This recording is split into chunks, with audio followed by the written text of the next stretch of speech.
How careful does he have to be? Trump needs to change the way that he speaks based on whether he's speaking to a man or a woman. Of course, this is true. Trump knows this. He ran against a woman in 2016, and he beat a woman in 2016.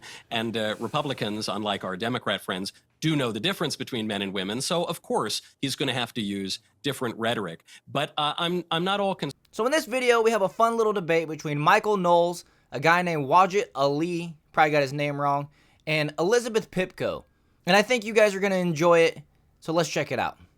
Joined now by the host of Michael Knowles' show, Michael Knowles, Wajahat Ali from the Democracy-ish podcast, and the Republican spokeswoman, Elizabeth Pipko. Welcome to all of you. Elizabeth Pipko, let me start with you.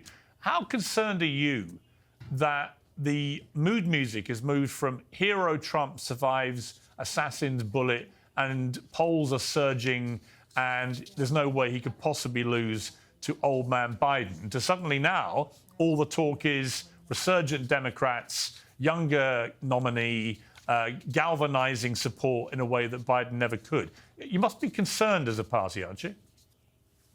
I wouldn't say concerned. If I'm being honest, we all see the excitement behind Kamala Harris. We all know what it means to have a movement like this because we have our own, right? We know what it means when you can raise record amounts of donations. We know what it means when people come out in droves to your rallies. I don't think what she has compares to the movement behind Donald Trump, but I 100% agree it's a different race than it was against Joe Biden. At the same time, I was just watching your show with Harry and Tyrus, and I think everything Tyrus said remains true. We fight on policy and policy alone. The American people are not happy with the policies they've seen from this administration. Kamala Harris owns that record. She was a part of that ticket, a part of that administration. And on policy alone, we hands down will win this election.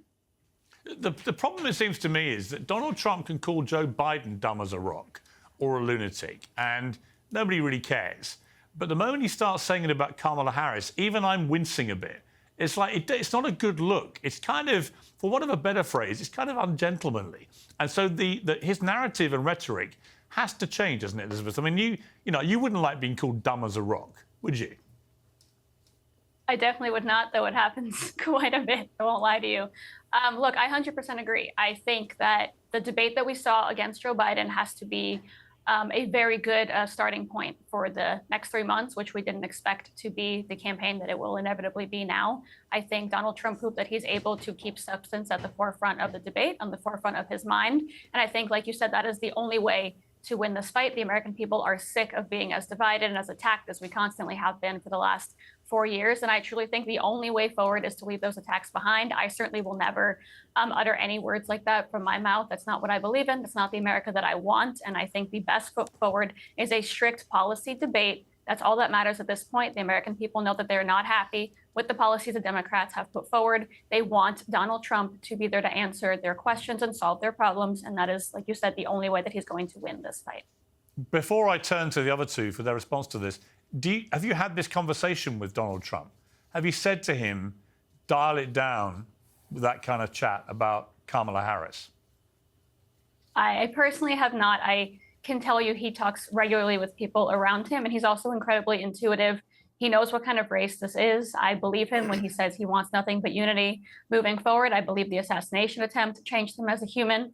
I believe he wants to win this race. I believe he wants to save this country and make it better. And I believe he knows the best way to do that. And I do believe we'll see a different Donald Trump moving forward because he knows what he needs to do to win the race. And that is a calmer, more focused, more substantive debate and more substantive Donald Trump. And that's definitely what it's going to take for Donald Trump to win this election, in my opinion.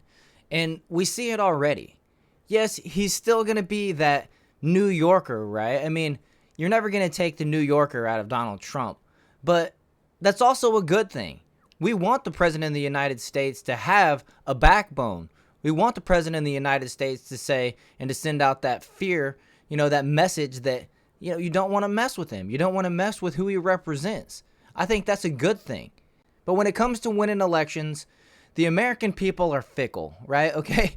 And they're going to nitpick everything that he does, and they're going to give Kamala Harris a huge pass on anything that she says or does. They're already doing it. And we've already seen the way that the mainstream media and the Democrat side of just everything has treated Donald Trump for the last 4 years. I mean, the day that he was inaugurated in 2017 after he won the election in 2016, they said the impeachment begins, I believe is what the phrase was. And so it's not an even playing field.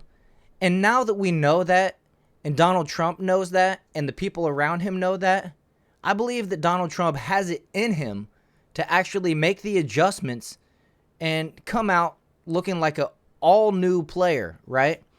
And you gotta think, having a bullet whiz past your face, nick your ear, has gotta change your perspective on life a little bit, right? At least a little bit, if not a lot. I mean, I'm sure some people would completely turn their life to Jesus after that. I laugh, but that's actually a good thing. And I believe that Donald Trump has pretty much sacrificed everything a man can sacrifice. Yeah, he's a billionaire, but I mean, he's lost a lot of money being president when he could have been sitting on the golf course. He donated his paycheck while he was president. He hasn't capitalized off the American people monetarily from a government position ever, right?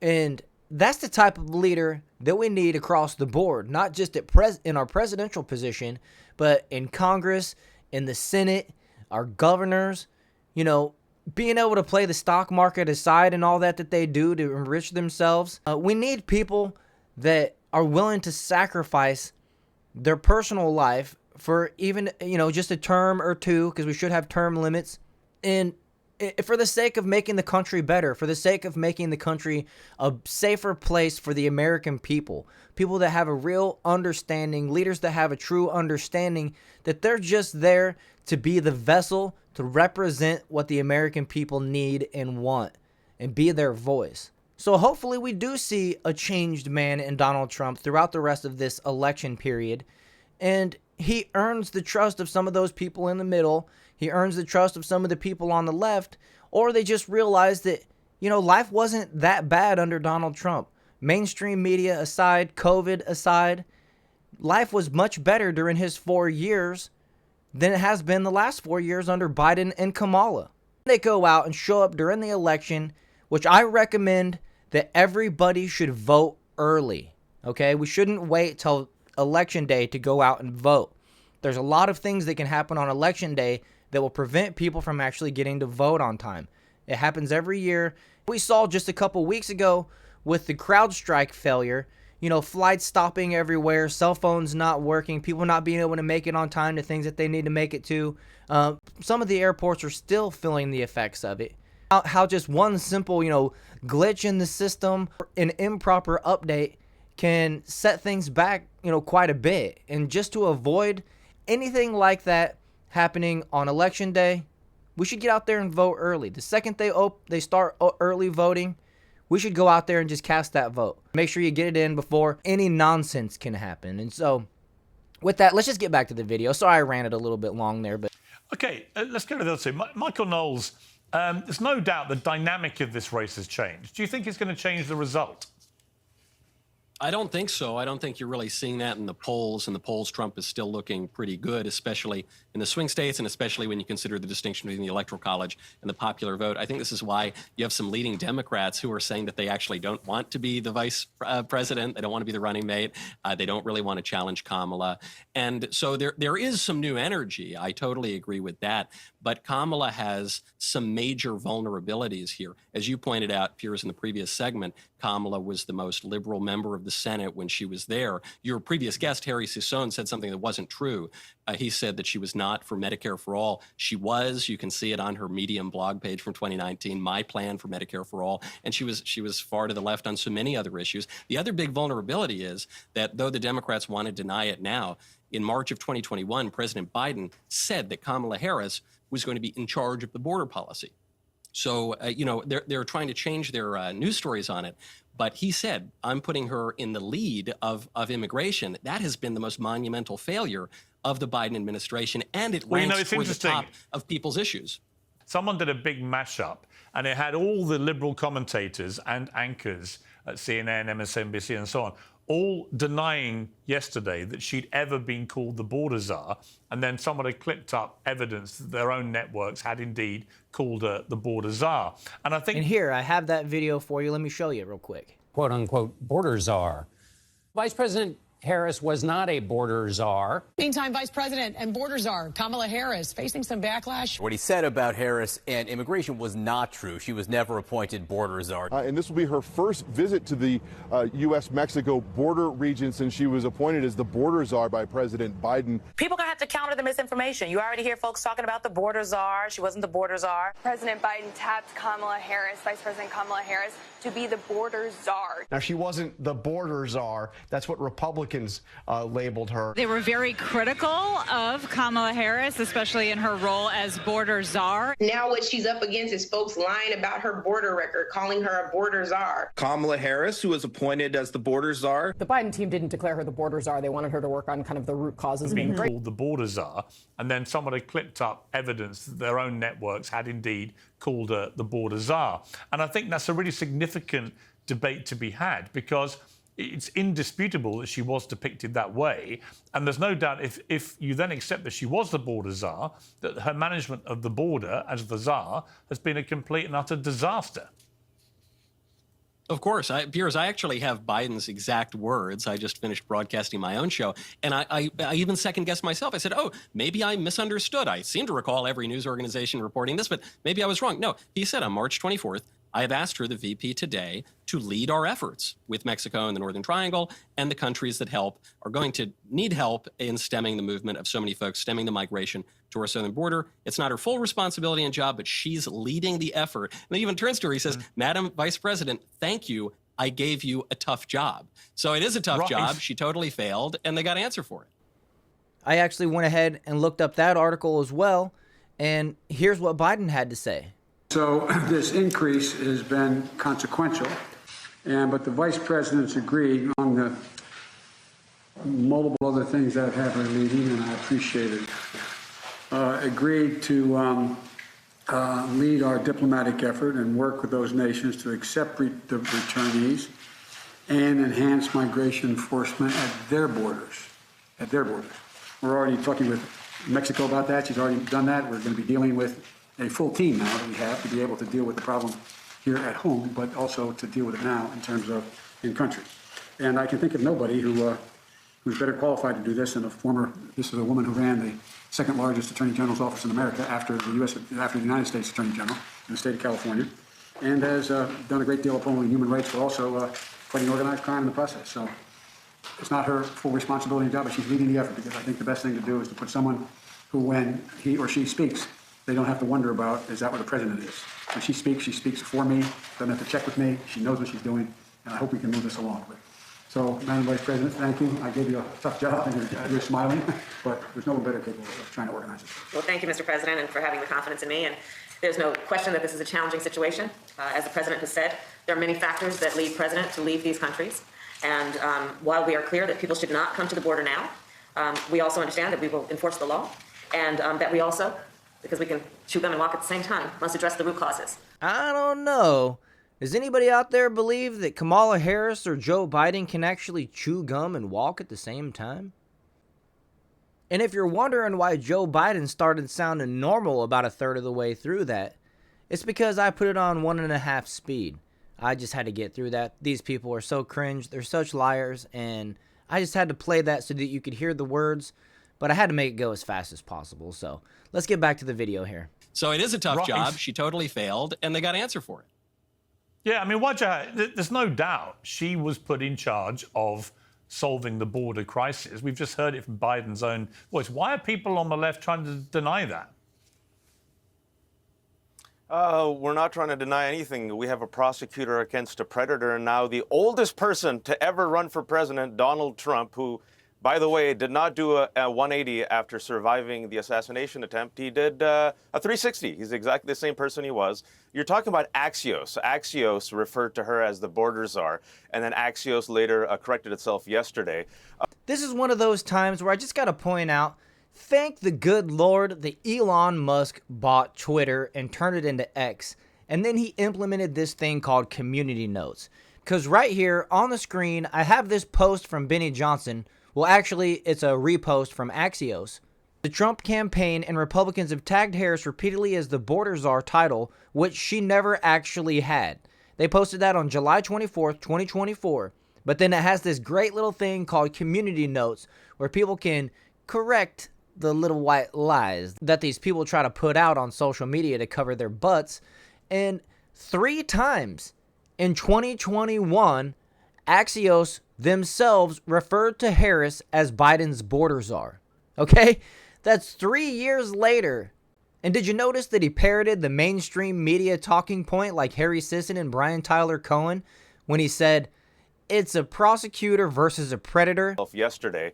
Look, if I'm the Democrats, I'd run on the border compared to Trump. Sure. You know why? Because Joe Biden and Kamala Harris proposed one of the strictest immigration reform bills that they had the bipartisan unity with conservatives. And guess who tanked it?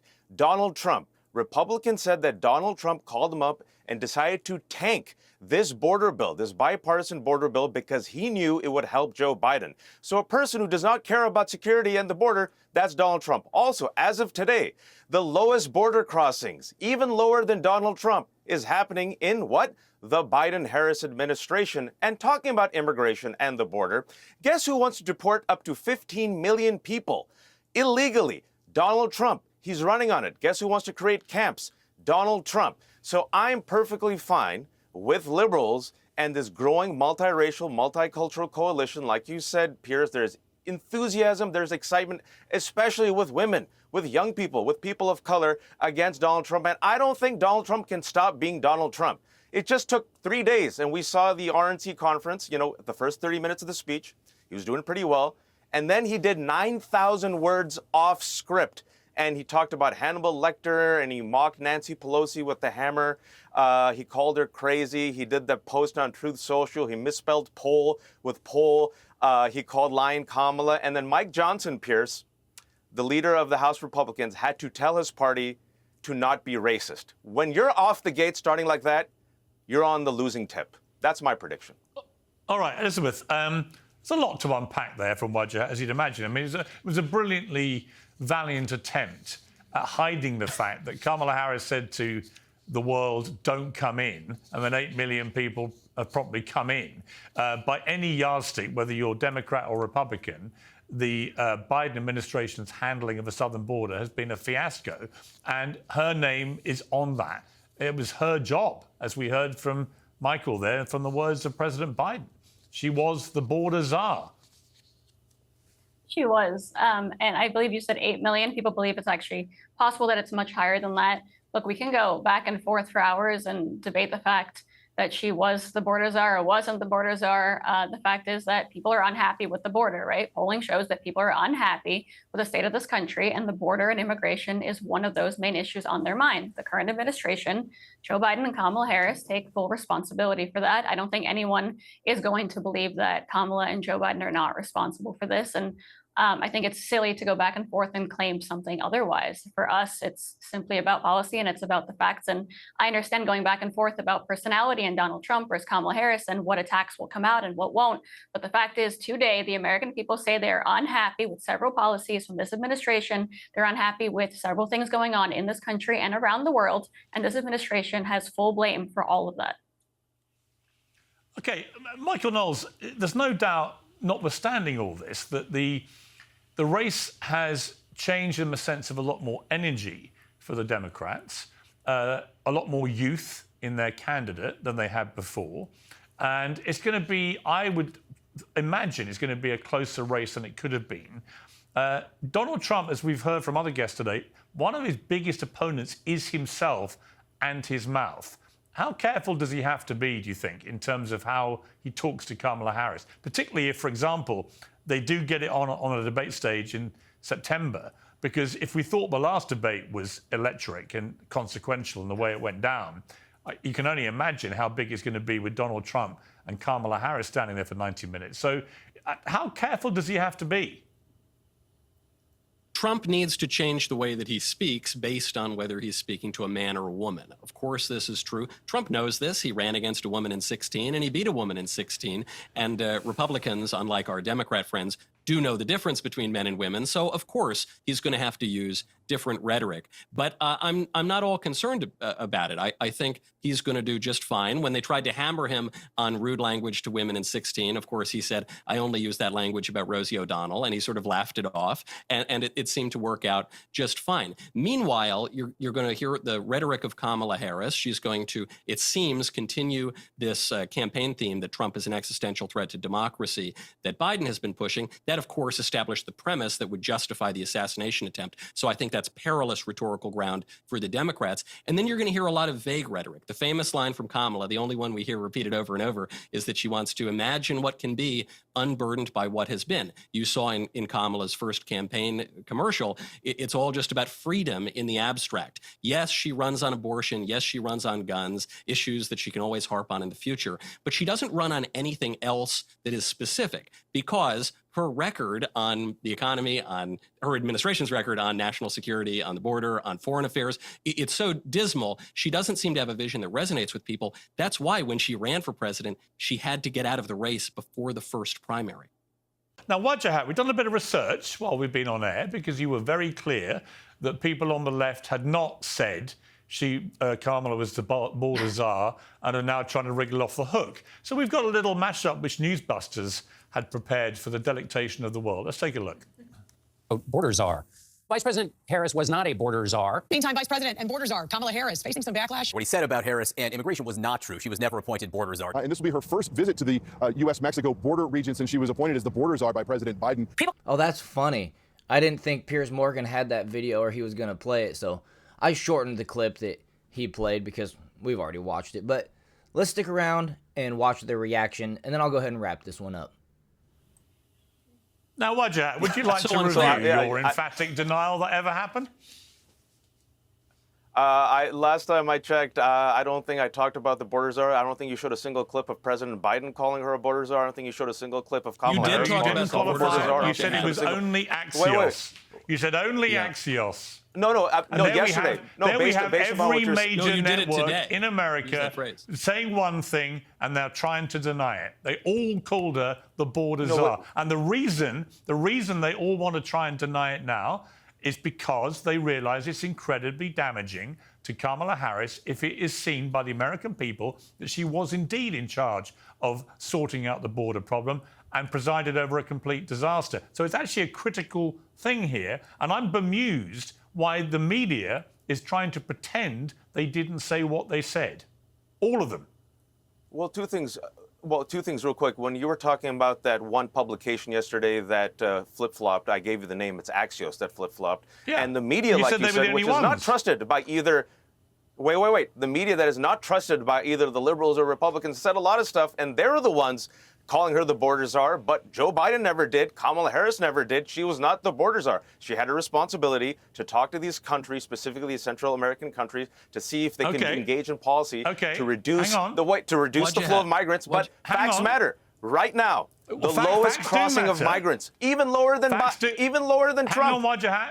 Hang on. Facts do matter. So, Michael, can you, for the benefit of Wajahat, who clearly wasn't listening to you earlier, can you repeat what Joe Biden said about Kamala Harris in relation to her job? I'll add in another line, too, which I excluded earlier. Wajahat, you just said that Biden never made her the border czar or put her in charge of the border. Quote, March 24th, 2021, I've asked her, the VP today, to lead our efforts with Mexico and the Northern Triangle, and the countries that are going to need help in stemming the movement of many folks, stemming the migration to our southern border. It's not her full responsibility and job, but she's leading the effort. When she speaks for me. He imbues her with presidential authority, and then he turns to her, Madam Vice President, thank you, I gave you a tough job. Wajahat, what about that is confusing? Okay, I can understand English. I was an English major. Throw your hands up and admit you were wrong. No. Now that is the face of a dejected loser. And then he goes on to say that they're doing the RNC's work. Are you kidding me? They're giving you facts. He's over here spouting DNC mainstream media talking points, doing the Democrats' work, and here he is projecting his nonsense, his actions onto his opponents, and it's just so typical. It's so typical. All he can do is laugh, and I have to point it out because How freaking ridiculous is this dude now? And I just have to laugh at the ridiculousness that these people keep going out there, they keep saying the same mainstream media things that everybody else is saying. Literally, go back to my last few videos. Harry Sisson says the same stuff. Brian Tyler Cohen says the same stuff. And this dude is literally repeating word for word the very same things that they've said, which just goes to show that they don't have much to say, and they definitely can't talk about policies, which is something that Harry Sisson loves to say, that he looks at the policies, even though he never gives any examples. And I'm really glad Piers Morgan was able to dig this video up and put it in this guy's face and force a live reaction out of him. How good? Okay, so let's see if they got anything else good to say, and then we'll wrap. No, I know that you guys are doing the RNC's work for them. I know you're trying to help Trump, who's struggling right now. Facts matter, you said. No, Facts matter.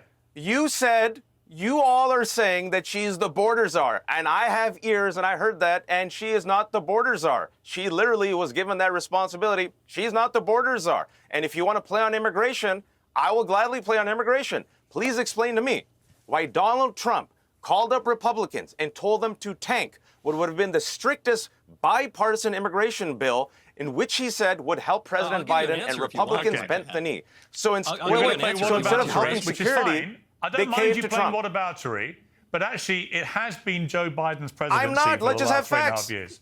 Wajahat, I'm happy to when give it you an comes answer. to facts, Wajahat, you're on slightly slippery ground today, I have to say. That's pretty much all Waja, whatever his name, had to say. Little long. I gave a little bit more rants than usual. I do apologize if you guys hate whenever I cut in.